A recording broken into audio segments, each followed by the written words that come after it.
ইমানে। যার ভালো লাগে না তার সমস্যা কোথায়? ইমানে। আর যার ভালো লাগে, যার গা শিহরে ওঠে, যে কোরআনের জন্য পাগল হয়ে যায়, যে কোরআনের জন্য ময়দানে ঝাঁপিয়ে পড়ে, যে কোরআনের জন্য জীবন দেয়, সে হলো ইমানদার। চিৎকার দিয়ে বলো ঠিক না ঠিক? তোমার কোরআনের বিরুদ্ধে একজন কথা বলে আর তুমি ঘরের ভিতরে কম্বল মোড়ায়া ল্যাপ মোড়ায়া দিয়া ঘুমাও, তোমার ইমানের সমস্যা আছে। যে ইমাম তোমাকে কোরআনের বিরুদ্ধে নাস্তিক কথা বললে ময়দানে নামাইতে পারে না, ওই ইমাম তোমাকে জান্নাতে নিয়ে যেতে পারবে না। এই জন্য ইমান যদি বাড়াতে হয় কোন কিতাব থেকে আলোচনা শুনতে হবে? সবাই বলেন। আল্লাহ রাব্বুল আলামিন সূরা আত-তিন এর ভিতরে, চলেন আলোচনা আমরা শুরু করি। দীর্ঘ সময় আমরা নষ্ট করব না। আমাদের সময় কত বাজে এখন?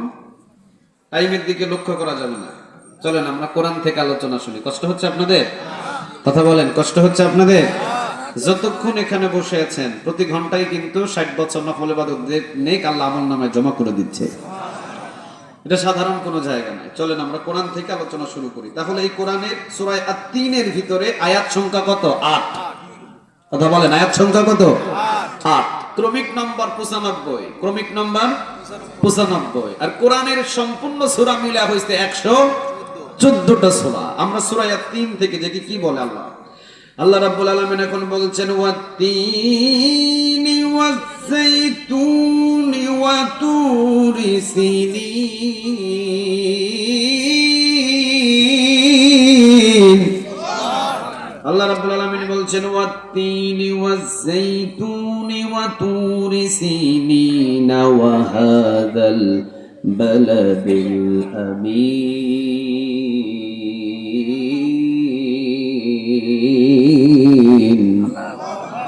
ওয়াত-তিন, তিন ফলের কসম, বড় বরকতি ফল। ওয়াজ-যাইতুন, যাইতুন ফলের যাইতুন ফলের কসম, যাইতুন ফল বড় বরকতি ফল। যদিও আমরা তিন ফলটাকে ডুমুর হিসাবে জানি আর যাইতুন মানে জলপাই হিসাবে জানি। ওয়াজ-যাইতুন, যাইতুন ফল নবী নিজে খেতেন, যাইতুনের তেল মাথায় দিতেন। যাইতুনের তেল নবী চুলে দিতেন, দাড়িতে দিতেন, শরীরে মালিশ করতেন। নবী বলেন যে যাইতুন খায়, যে যাইতুনের তেল মাথায় দেয়, যে যাইতুনের সাথে সম্পর্ক রাখে, সে সুস্থ শরীর অবলম্বন করে। সুবহানাল্লাহ বলেন। তিন এবং যাইতুন লম্বা আলোচনা করছি না, আমরা মূল আলোচনায় ঢুকবো। ওয়াত-তিন, তিন ফলের কসম। নাম্বার 1, একটা কসম খাইলেন। কি ফলের কসম? কে খাইলেন? এই কসমটা কে খাইলেন? আরো জোরে বলেন, কে? আল্লাহ। আল্লাহ নিশ্চয়ই আমাদেরকে একটা সুসংবাদ দিবেন সামনে গিয়ে। নিশ্চয়ই তিনি কসম করছেন। ওয়াত-তিন, তিন ফলের কসম। ওয়াজ-যাইতুন, যাইতুন ফলের কসম। ওয়া তুরি সিনিন, তুর পর্বতের কসম। তুর পর্বতটা কি? মুসা আলাইহিস সালাম আল্লাহর সাথে যেই পর্বতের উপরে উঠে কথা বলতেন, ওই পর্বতের নাম তুর পর্বত। চিৎকার দিয়ে পড়েন আল্লাহু আকবার। এই তুর পর্বতের কসম খাইছেন তিনি কে? বরকতি কিন্তু পর্বত এটা। মুসা আলাইহিস সালাম ওখানে উঠছেন জুতা পায়ে দিয়া। কি দিয়া? আল্লাহ বললেন, এই পয়গম্বর মুসা আলাইহিস সালাম তুমি জুতা খোলো। খোলো। এবার পয়গম্বর মুসা আলাইহিস সালাম জুতা খুললেন। জুতা খুলে এবার পা বাড়ালেন। আল্লাহ রাব্বুল আলামিন বললেন, তোর বরকত বড় পবিত্র বরকত, কারণ যেখান থেকে আল্লাহর ওহী আসে সেই জায়গাটারে বরকতপূর্ণ করে দিয়েছেন তিনি কে? জুতা খুলো, জুতা খুলের পরে উঠো। তাহলে তুর পর্বতের সম্মান আর মর্যাদা বেশি না কম? এই তুর পর্বতের কথা আল্লাহ এই সূরা আত-তিন এর 3য় নম্বর কসমে আল্লাহ খাইছেন। প্রথম খাইলেন ওয়াত-তিন, তিন ফলের কসম। ওয়াজ-যাইতুন, যাইতুন ফলের কসম। ওয়া তুরি সিনিন, তুর পর্বতের কসম। 4 নম্বরে আরেকটা কসম, ওয়া হাযাল বালাদিল আমিন, নিরাপদ মক্কা নগরীর কসম। সুবহানাল্লাহ বলেন। মক্কা নগরী হলো নিরাপদ নগরী। সব জায়গায় মারামারি চলে, সব জায়গায় কিলাকিলি চলে, কিন্তু মক্কাটারে নিরাপদ করে রেখে দিয়েছেন তিনি কে? এটা আল্লাহ নিজে গার্ড দেয়। এটাকে কে গার্ড দেয়? আরো জোরে বলেন, কে? আলাম তারা কাইফা ফাআলা রাব্বুকা বিআসহাবিল ফিল আলাম ইয়াজআল কাইদাহুম ফি তাদলিলিন ওয়া আরসালা আলাইহিম তায়রান আবাবিল। সুবহানাল্লাহ বলেন। আব্রাহাম আসলেন এটাকে ভাঙার জন্য। এই বাদশাটা এসেছিল, মনে করেছিল যে এটাকে আমি আমার হাতি বাহিনী দিয়ে ধূলিসাৎ করে দেব। আল্লাহ বলল পারবি না।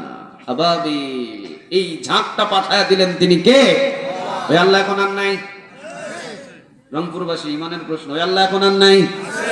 ওই কাবা ঘরে যদি কেউ ভাঙতে চায়, আরো আবাবিল পাখি আল্লাহর সৈন্যবাহিনী আছে না নাই? নিরাপদ মক্কা নগরী, এটা নিরাপদ, এটা আল্লাহ নিরাপদ দেয় এদেরকে। আল্লাহ সুবহানাহু ওয়া তাআলা এই মক্কাকে নিরাপদ রেখেছে। খবরদার, হুদুদে হারাম, এটার ভিতরে একটা এরিয়া আছে, এর ভিতরে যার ঈমান নাই তাকে প্রবেশ করতে নিষেধ করেছেন তিনি কে? যার ঈমান নাই সে প্রবেশ করতেও পারবে না, ও ধরা খাই যাবে, যে মাধ্যমে হোক ধরা খাই যাবে। আর এটা হলো নিরাপদ। আমি 2 জন মানুষকে খুন করেছি, সাপোজ, অথবা আমার ভাই 2 জন মানুষকে খুন করেছে, অথবা আমাদের হুজুর 2 জন মানুষকে খুন করেছে। কোরআনের আইন অনুযায়ী উনি কি বেঁচে? কোরআনের হক কথা বললে ফাঁসি হয়ে যায়, আর 2000 খুন করলেও ফাঁসি হয় না। কিন্তু কোরআনের আইন অনুযায়ী 2টা খুন করলে ওনাকে ফাঁসি দেওয়া হবে, যেভাবে খুন করছে ওইভাবে ওনাকে হত্যা করা হবে, এটাই কোরআনের আইন। উনি যদি মক্কার চত্বরে ঢুকে যায় একবার, উনি যদি 2 বছরও মক্কার চত্বর থেকে বাহির না হয়, উনি 2 বছর ওনাকে মারার আর সরকারের ক্ষমতা নাই, জানেন এটা? উনি যদি একবার হারামের পাশে ঢুকে যায়, ওই চত্বর যেখানে আমরা তাওয়াফ করি, এই তাওয়াফের ভিতরে যদি উনি ঢুকে যায়, 2 জন মানুষকে খুন করে হত্যা করে, তো ওখান থেকে সেনাবাহিনী, র‍্যাব, পুলিশ সবাই ওখান থেকে ওনারে ফুসলায়া ফাসলায়া বুঝায়া যদি বাহির করতে পারে, তাহলে ওনাকে বাহির করে এনে ওনার শাস্তি দিবে। ওখানে যদি উনি 2 বছর বাহির না হয়, ওনাকে ফাঁসি দেওয়ার পৃথিবীর কারো ক্ষমতা নাই। এটা নিরাপদ। কে বলেছেন? আরো জোরে বলেন কে? কেউ যদি মানুষ খুন করার পরে যদি এই মক্কা নগরীর ভিতরে প্রবেশ করে, হুদুদে হারামের ভিতরে প্রবেশ করে, কাবার চত্বরে প্রবেশ করে, সে যদি ইচ্ছায় না বাহির হয়, জোর করে তাকে বাহির করতে পারবে না, হুকুমটা কার? তো এই মক্কা নগরী, ওয়াহাদাল বালাদিল আমিন, নিরাপদ মক্কা নগরীর কসম। এবার বলেন কসম হলো কয়টা? 1 নাম্বার ওয়াত্তিন, 3 ফলের কসম, ওয়াজাইতুন, জাইতুন ফলের কসম, ওয়াতুরি সিনিন, তুর পর্বতের কসম, ওয়াহাদাল বালাদিল আমিন, নিরাপদ মক্কা নগরীর কসম। 4টা কসমের পর আল্লাহ এবার বলছেন, লাকাদ খালাকনাল ইনসানা ফি আহসানি।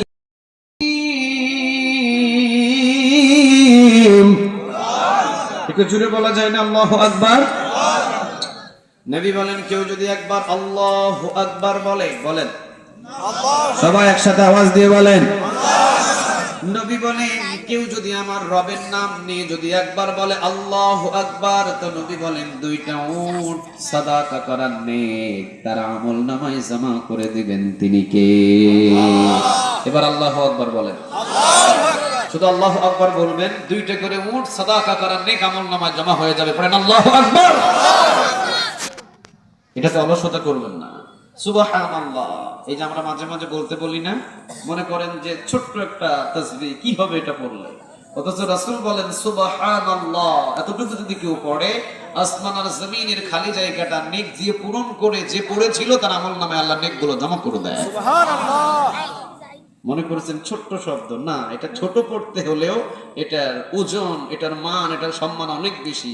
সুবহানাল্লাহ মানে কি? আমার আল্লাহ পবিত্র। অর্থটা বিশাল না? আমার আল্লাহ পবিত্র। সুবহানাল্লাহ মানে আমার আল্লাহ পবিত্র, এই ঘোষণা দেওয়াটা মানে সাধারণ কোনো কথা নয়। ইউসুফ আলাইহিস সালামকে যখন আজিজে মিশরের দরবারে কঠিন বিপদে পড়লেন, জুলেখার কারাগারে, তখন ইউসুফ আলাইহিস সালাম বিপদে পড়েছিলেন, আর ইউসুফ আলাইহিস সালামের ওই কারাগারে যাওয়ার আগে জুলেখার সামনে যে বিপদে পড়েছে, বিপদ থেকে রক্ষা করেছিলেন যেই 6 মাসের শিশু, জুলেখার ফুফাতো বোনের কুলে যে সন্তানটা ছিল, নাম ছিল কিসেন। এই কিসেন